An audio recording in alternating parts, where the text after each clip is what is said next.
Hey everybody, Edo here, and today I have an absolute treat. Role Player by Keith Matejka. Can never pronounce that correct.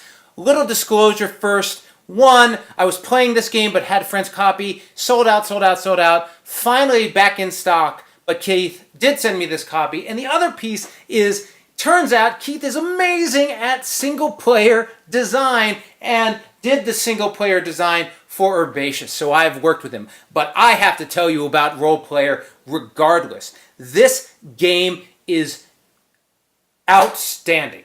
This game is like a once-in-a-lifetime execution of an idea and a game, and nailed it. Like, the premise. Hey, remember how we used to make characters and we like roll dice and make the character class cards and do all that? What if that was a game? Like, that's a neat premise. That's a good hook. That's something that any other person might have tried to do and made a game that might have been okay and a neat hook, but forgettable, right? Easy, like, look, and they named it Role Player because you're rolling dice and making it, like, right? But that's not what Keith did. Keith has delivered an embodiment of the character creation experience that is interesting. It's a fun dice game. It plays well. It has great sort of puzzly elements to it and is so evocative of the idea of creating a character that, like, when you're done, you sort of want to go play a pen and paper role-playing game with those characters. Like, this should be in Game of the Year type lists. This game is spectacular. What is it? Well, you start by selecting a race. Orc, human, dwarf, elf. There are a number of them. Kudos to him. Double-sided, male, female, your choice. No impact there, but your choice. And once you do that, players are going to get their class. Druid, cleric, paladin, thief, whatever. How about I'm a human here. I'll be a human sorcerer. You're going to get that. These all have impact on play. Then you also get your backstory, whether it is... these are some more of the class ones. Let me get to the... There we go. Oh, no.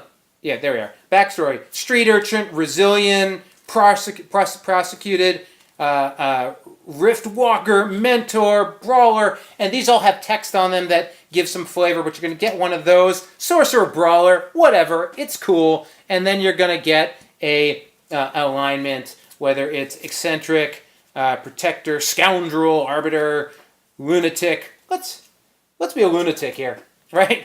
And so that's the initial setup. Then you got all these dice. And everyone's going to start based on the number of players. You'll start with 8, 7, 6. It depends on how many, but you're going to start with a bunch of dice, which you will roll.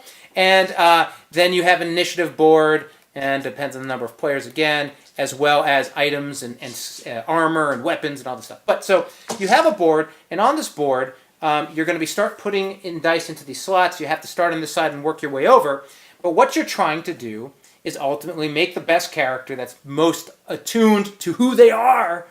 And you get scored on a variety of things. One thing you get scored on is your strength, dexterity, constitution, intelligence, wisdom, and charisma. Remember those?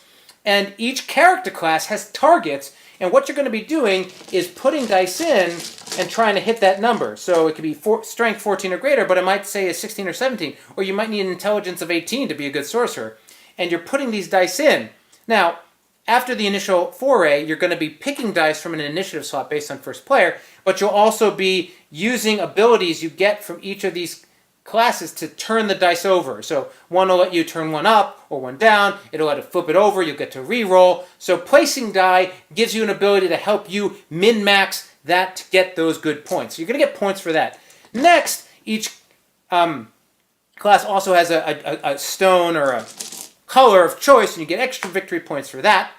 It also has to do with the different type of armor you're able to use, whether it's cloth, leather, mail, plate, that kind of thing.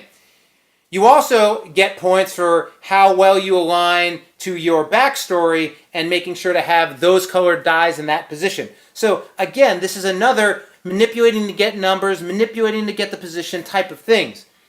The alignment is super cool. You start in the middle, and your wisdom can move your alignment in any direction, and you'll notice if I get this alignment, I get positive points for the end, or I can get negative points.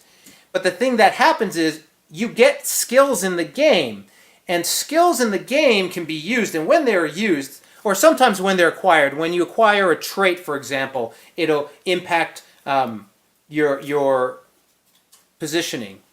But different traits like intimidate move you towards chaotic or move you towards evil. So as you're using cards to help with a situation, your alignment's moving around, and you have to think about how you can sort of get alignment while moving your cards. The basic mechanic, again, is you're going to roll, once you're all set up, everyone has their starting ones, you roll these dice, and then you order them least to greatest, and I'm going to make this up on the fly, so if that was a 4, 5, maybe you got 2 5s, and then a 6, and so starting player is going to pick first. The card you pick, you get that die for your board. Oh, and the gold die gives you extra gold. And then you also get this initiative card. And that's your initiative at the market. You can only buy one. Also worth note, each player has a special ability you can use. And so you're buying gear.